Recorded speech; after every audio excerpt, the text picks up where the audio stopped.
Hi, everyone. This is Jason Barack of Wall Street from Main Street. Welcome back to another Wall Street from Main Street podcast interview. Today's special guest is a first-time guest. I'm really excited to have him on. He's considered one of the pioneers in quantitative equity analysis.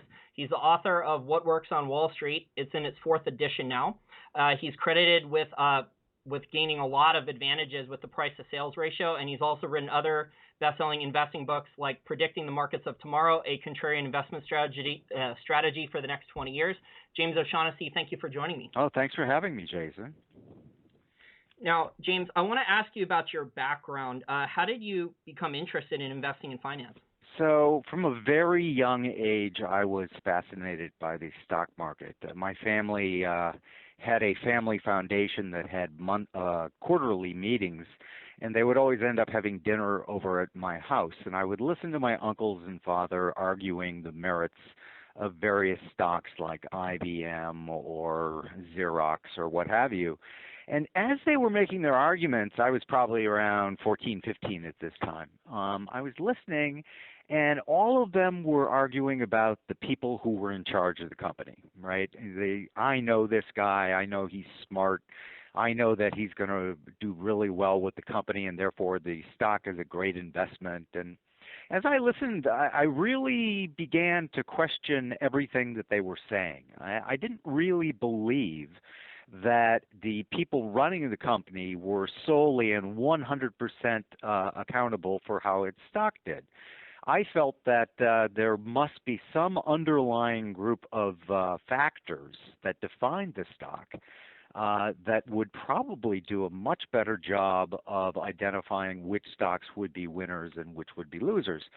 So I'm 56 now, so imagine back in the late 70s, we didn't have computers and everything, and so I grew up in St. Paul, Minnesota, and I went down to the James J. Hill Library, which was a research library in St. Paul, Minnesota. And I looked first at the S&P 500 tear sheet book, and I just thought, well, there's no way I can go through 500 companies and try to figure out, what particular factors are the ones that generally make them go up or down. So I decided to change over to the Dow Jones 30. I figured I could do 30 stocks pretty easily, and so I went through a book that I had found that listed each of the 30 stocks in the Dow all the way back to 1928. And I had one of those long-form paper spreadsheets, and so I wrote diligently each of the 30 names and then looked up on microfiche things like price to book, price to sales, dividend yield, things like that, earnings increases, etc. And I quickly began to realize that when you sorted the Dow stocks by things like PE ratio from lowest to highest, the 10 Dow stocks with the lowest PE ratios did significantly better over long periods of time than did the 10 with the highest PE ratios. Then I went to dividend yield, and I found the same effect there. Basically, the Dow stocks, if you once a year simply bought the 10 that had the highest dividend yield, waited a year and then redid that process, you ended up doing significantly better than if you were looking at the 10 with the lowest or no dividend yield. Now, I wasn't a complete geek, and college loomed, and so I kind of left that research, went to college and studied economics. But I came back to it, and now I had the use of computers and databases. At the time, I was using things like Value Line. So completed that research and actually published a piece in Barron's about buying what we now call dogs of the Dow. And I actually was the first guy to take it back to when the modern Dow was created in 1928. At the time, I was on the board of a charitable group, and one of my colleagues was the general counsel for a large conglomerate in the Twin Cities. And he took me aside and he goes, if you were willing to form a company for analysis, we would hire you in a minute, because they had grown through acquisitions. And as part of that, they had this huge and what he felt was an unwieldy portfolio for their various pension plans. And he hired my company, which was O'Shaughnessy Capital Management, to come in and do an analysis of all of their portfolios. And as I mentioned, this time I had databases. So what I did was I created what we called normal portfolios. I would take the portfolio of the manager. I would put all the stocks onto the database. I would note which were the most significant deviations. So one guy's portfolio had stocks with very low PEs. Another guy's had stocks with very high earning gains.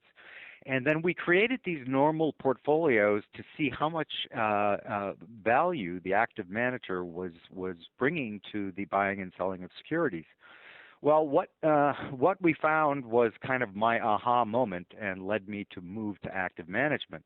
What we found was when we screened for portfolios that looked very similar to the managers on a factor level, we found that even when we added all sorts of transaction costs and bid-ask spreads and everything else, that the factor-based portfolios were consistently beating the actively managed portfolio, often by very wide margins.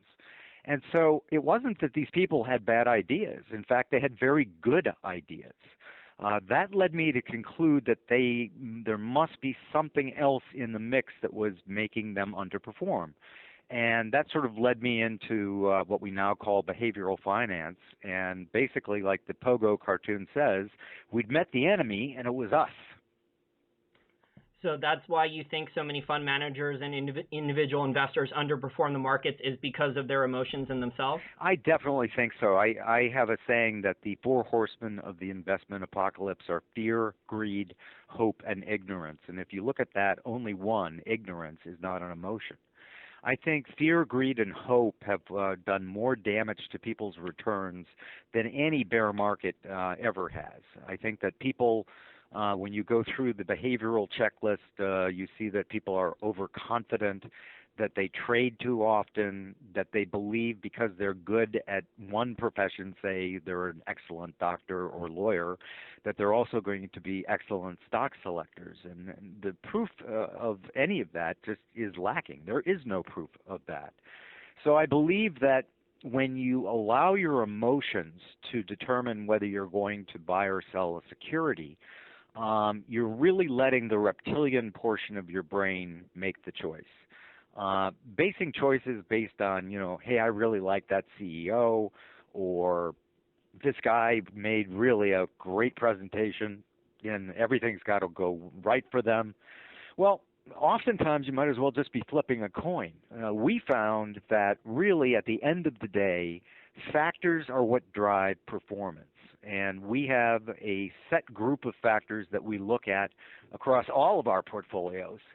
And they're fairly unique. So we have factor suites or themes that we call value, quality, momentum, and financial strength. And we use these various themes to get down to the selections in each of our portfolios in a very precise way. Another thing that we do that not many others do is we believe that what you don't own is almost as important as what you do. So we begin our process with the full universe of names, be it large cap, mid cap, or small cap, and then we eliminate names based on three primary factor groupings. First is value. Our value composite is comprised of price to sales, EBITDA to enterprise value, PE ratio, free cash flow to enterprise value, and shareholder yield. And we found that over long periods of time, say between 1970 and 2014, if you focus on the decile of stocks that are the cheapest in the universe, you actually get annualized excess returns above 11% a year. Conversely, if you focus on the 10% of stocks from the universe that are the most expensive, you subtract about 14% annually from the returns to other large stocks. Also, on a rolling 1, 3, 5, or 10-year basis, we like to look at how often they beat their underlying benchmark. And we find that the stocks that are the cheapest, the ones in the cheapest decile, outperform the benchmark 84% of all rolling 1-year periods. And then when you get up to 10 years, it's 100%. compared to the stocks that are the most expensive 10% only beat the benchmark in 15% of all rolling one-year periods, and they beat the benchmark never in all rolling 10-year periods. So we believe that this is a very, very powerful signal, and it helps us eliminate the stocks that are in the most expensive categories simply because the odds of those stocks doing well are very, very low. Next thing that we do is we look at a stock's financial strength and its earnings quality. Financial strength is made up of things like external financing, debt to cash flow, leverage, and one-year change in debt. What we found is, debt is not a bad thing, but if you pile it on too quickly, that can be a very, very bad thing over time. Another one is external financing. If you can't run your company by generating cash flow, and you're having to go to the markets, either the debt market or the equity market through issuance, that generally leads to a very, very poor outcome over long periods of time. So there, too, we eliminate the companies that score in the worst half of the financial strength composite. Finally, we look at earnings quality, and basically what we're looking for here is how straight up are they in dealing with their books? Are they using all sorts of tricks to try to goose earnings, or are they being very conservative in their approach? And there we're looking at things like current accruals to assets, change in operating assets, and depreciation to CapEx. Obviously, just to take depreciation to CapEx as an example, we want companies that are doing that faster rather than slower, right? And the reason for that is they're taking the hit to earnings in up front, but in a much shorter period of time. We have found that historically, when you look at these names that score in the bottom half of the ones that I've just gone over, they do horribly over long periods of time. So by not owning those names, we're trying to avoid as many disasters as we can. There's so much financial engineering nowadays and very, very aggressive accounting. It seems it gets worse every decade. So, the price to earnings ratios are incredibly misleading nowadays for investors. I've seen some articles about if you remove the share buybacks using debt of all the large caps that have done share buybacks, that their price to earnings ratios would be much higher. So I think, using the price to sales ratio is a more accurate valuation of the business now, since the earnings are so massaged. Well, what we found is by using them in combination, we get the best results overall. What we've seen historically is that it's always a horse race with individual factors. So, for example, for 1 5-year stretch, price to sales is the king of the hill and does very, very well, whereas for another, EBITDA to enterprise value is the one that's doing the best. So we found that by actually combining them all, that value composite managed to beat any single factor about 82% of all rolling 10-year periods. Because you're looking at all parts of the balance sheet, it lets you get a much better sense for the true value of the company. Your point about PE is a good one. That happens, but it doesn't happen universally, right? So you can have some stocks where the PE is very accurate and is reliable. You can have others where it is not. We find that by the combination of price to sales, PE, EBITDA to enterprise value, free cash flow to enterprise value, that gives us a much clearer picture of the true value of the individual name that we're looking at. Now, for comparing your investing methodology to a regular value investor, how do you differ? And, I've heard some people say that Benjamin Graham was a quant. Would you agree with that statement? I've heard the same thing many, many times. I think in as much as Graham had his checklist and his formulas for investing, he was very similar to the way quants go about buying and selling securities. He had sort of ironclad rules, and, we actually tested one of his checklists, and it still performs very well in today's market. So he was certainly not a quant in the sense that he couldn't simply have a computer run all of this data for him. He had to look it all up, and so he was a hard-working quant. But I think I think even really the better term is he was a disciplined investor. There's all sorts of different flavors of quant right now, and so we like to talk about discipline factor alpha is what we do. We're different than many other quants in that we have pretty concentrated portfolios, which is unusual for a quant. If you compared us to, say, Smart Beta, you'll see that they own hundreds of names, and many of the names have a large overlap with the underlying benchmark. We don't start with the benchmark as our universe, and we also have much greater concentration in our portfolios. And what we found is that leads to a very high active share. Now, active share, basically, the higher the number, the more different you are from your benchmark. So if you are running an active share on a portfolio and you see that its active share is, let's say, 40, basically what you're looking at there is a closet index fund, if that manager claims to be an active manager. When you have that low an active share, it means that you share many of the same names and same weighting of those names as the benchmark does. An active share above 85 or 90 shows you that you are very active. Now, that can be good and bad, right? Because when you're very different than your benchmark, you have the chance of doing significantly better than the benchmark, but you also have the chance of doing significantly worse. But we feel that, the reason that we do the concentration and seek the high active share is that, over rolling 3, 5, 7, 10-year periods, we are getting really high base rates. And by that, I mean that's how often we're beating our benchmark. And we're beating them by pretty significant margins. So we think that discipline would be the better term to add here. And in that regard, I think you can look at a lot of the greats, right, in money management. And what you might see is something very similar. In other words, they're very, very disciplined about their process. They don't let a stock in their portfolio if it violates one of their tenets. And under those guidelines, we would say they're a discipline factor investor, and that's what we like to look at ourselves as.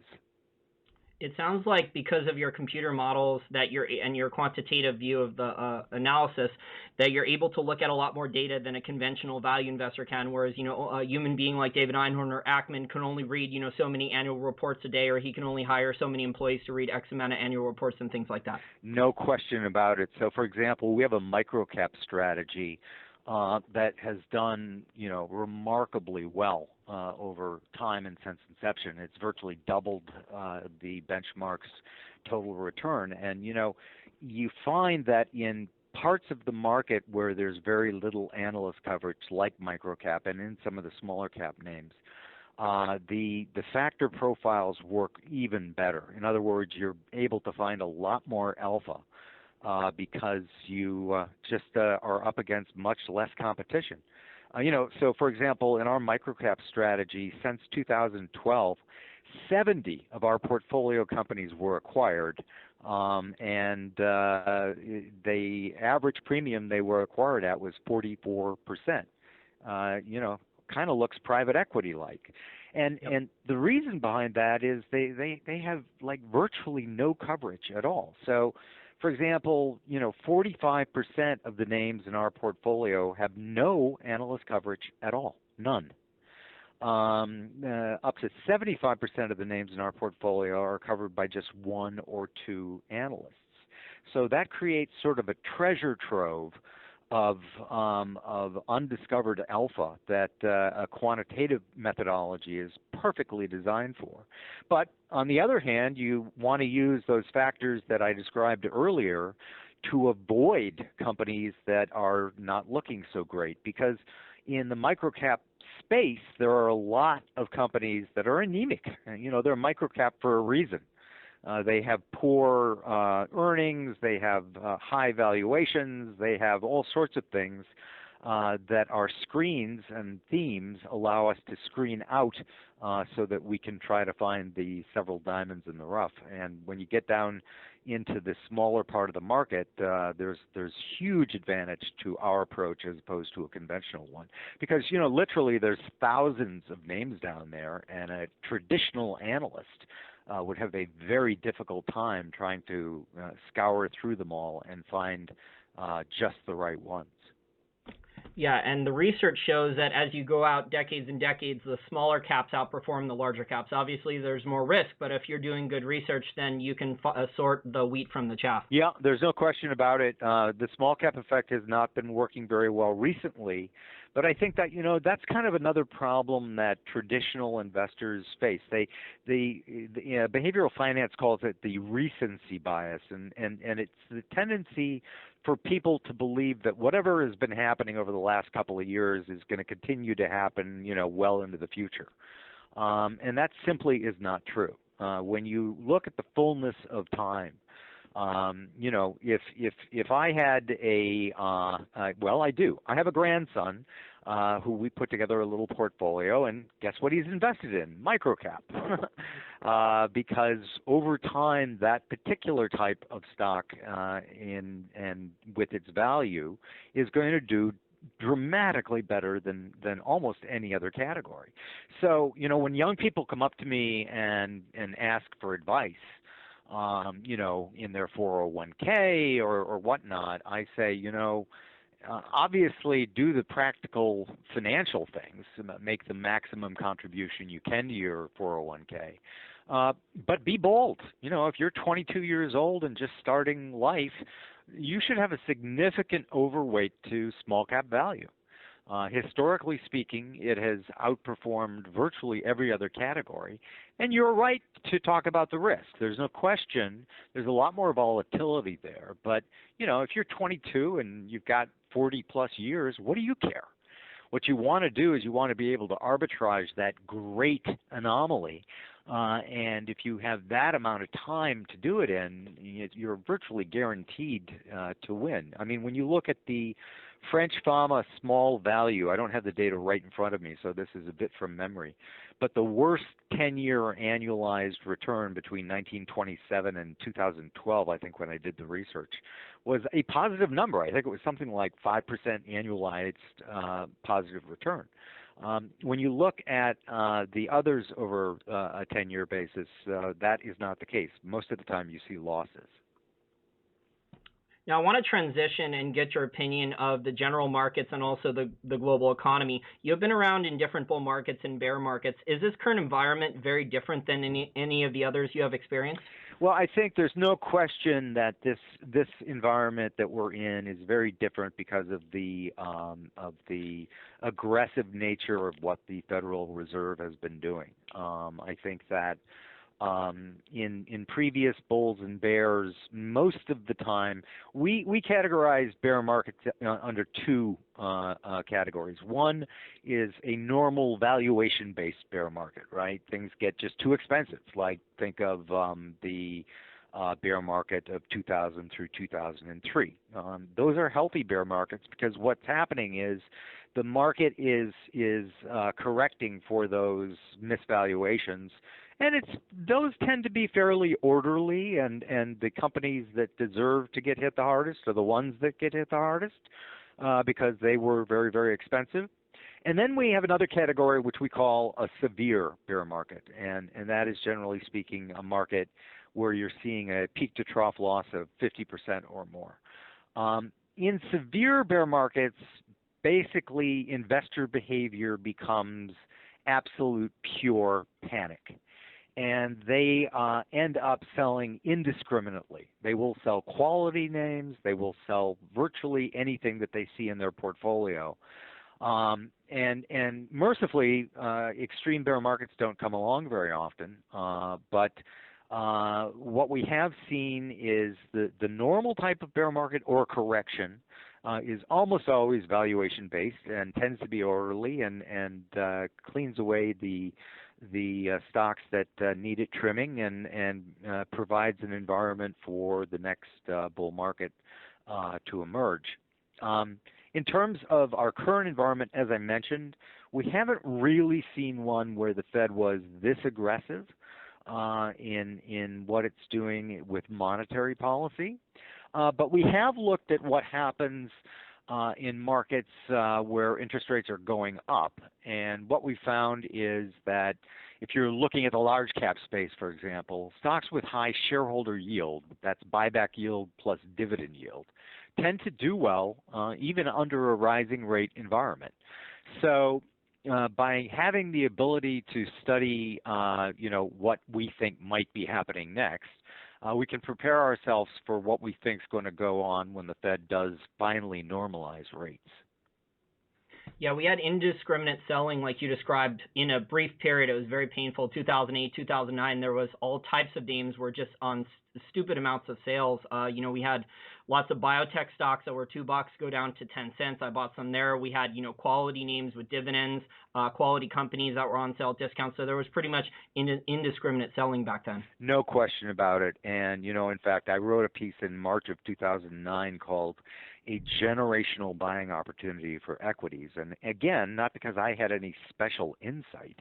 It's simply because we did the research. We looked at the 50 worst 10-year periods going back to 1871, and what we found was the 10 years ending February 2009 were the second 10-year worst period since 1871. The first was May of 1920.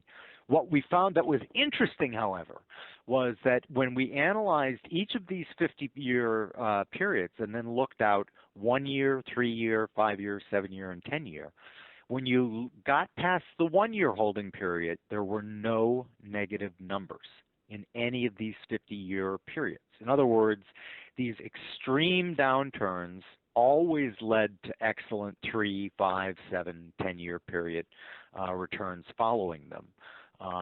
So like I've said, and like we like to follow the data. So we weren't making a call based on, a hunch or a guess.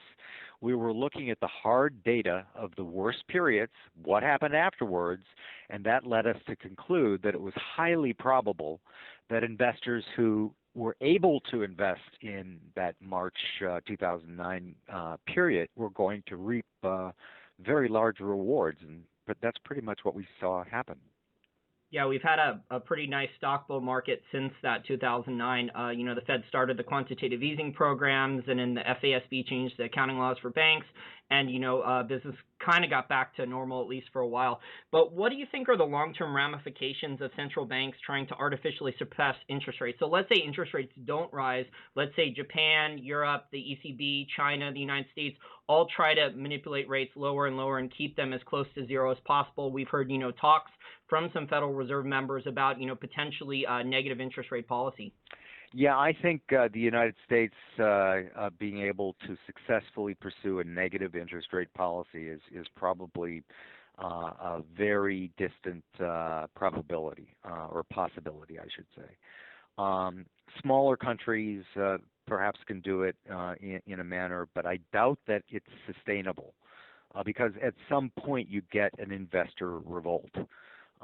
There's a lot of money of older investors who want to take less risk and at some point simply will yank the money if they're getting a negative return on it. So I don't think that that's really where the Fed is signaling it wants to go. I think it's signaling that it wants to go the other way and get more toward a normalized rate environment. I think that it's better for the economy for a couple of reasons.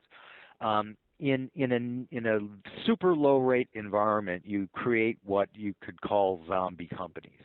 These are companies that would have gone bankrupt, but because of the availability of super cheap money, they continue to borrow their way out of death's pathway.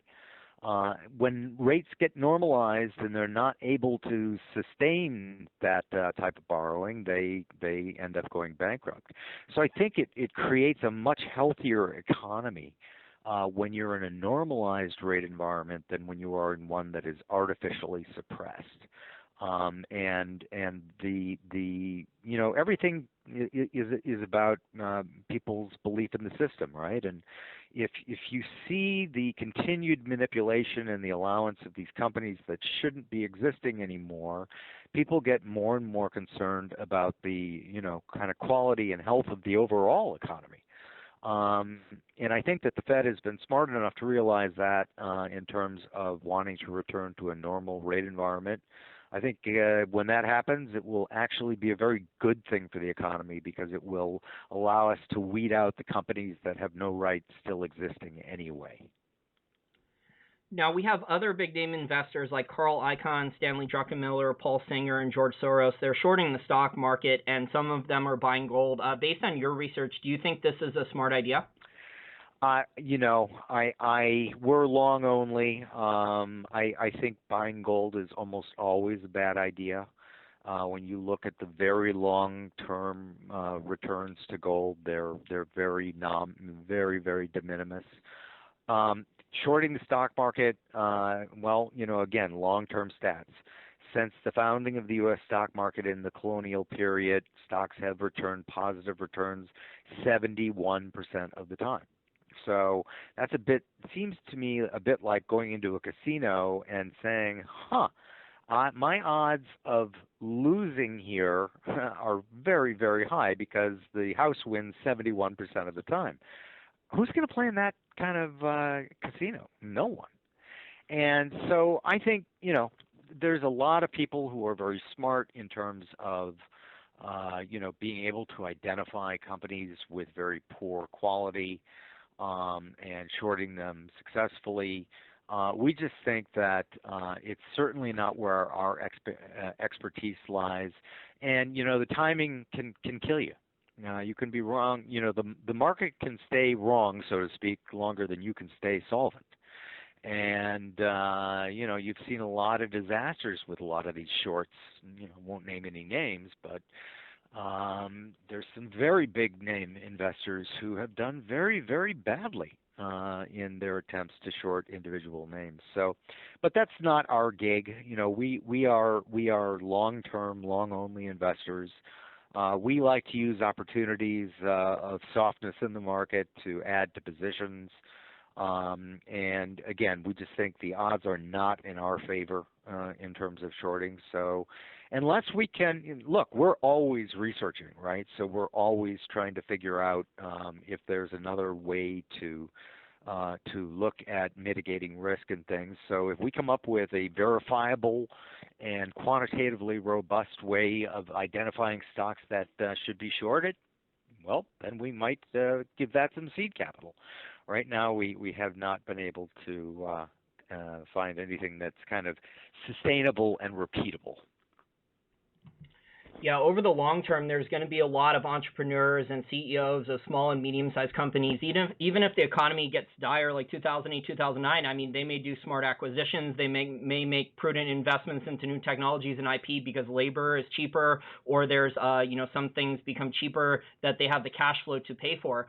So good entrepreneurs will figure a way around even bad economic conditions. So over the long term, you're right. I think the smaller and medium-sized companies will figure a way around this, no matter what happens in the economy. Yeah, I agree with you. Now, in terms of your book, the Contrarian Investment Strategy, you published it in 2006, and you talked about a contrarian investment strategy for the next 20 years. If you were rewriting the book again, starting in 2016 instead of 2006, what do you think would be some contrarian ideas that over the next couple decades would hold out very well? Well, I think that you're going to see a return to value both in the large cap and small cap space. Growth has been doing better than value for quite some time now. And over the longer term, I think you will see a return to the more normal environment where value is outperforming growth by rather significant margins.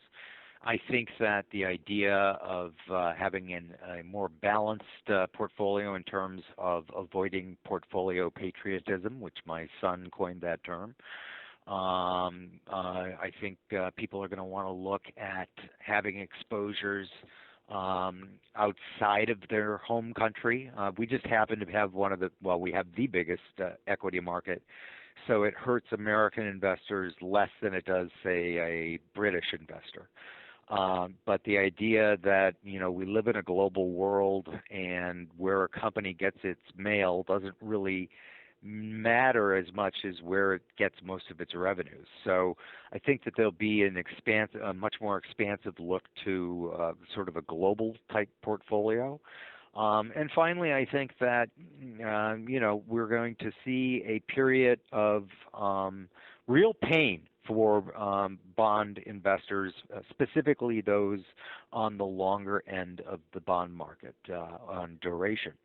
Bonds are different than stocks in that, they're math, right? And when bond yields go up, bond prices go down. And I think, we've been sitting in a world, I'm 56, and ever since I was 22, bond prices did really, really well. Well, that was an anomalous period where treasuries were yielding double digits, and it took Paul Volcker to break the back of inflation. And so you've been kind of riding this 30 to 35 year wave of bond prices doing very, very well. And so I think that moving forward, that is not going to be the case. And I think that there's going to be a lot of bitterly disappointed bond investors over the coming 10 to 20 year period. Yeah, if interest rates do normalize, the bondholders are definitely in trouble. Well, Jim, you're a wealth of knowledge. I want to thank you for joining my show today. If my listeners want to read your books or find your research or invest with you, how do they do so? We can come to our website, which is www.osam, Oscar, Sam, Mary, now I'm screwing it up, Oscar, Sam, Adam, Mary, osam.com.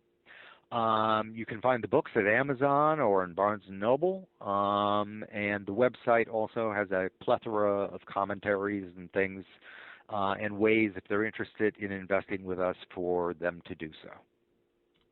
Excellent. Well, I want to thank you again for your time, and I really enjoyed this discussion. I did too. Thanks so much.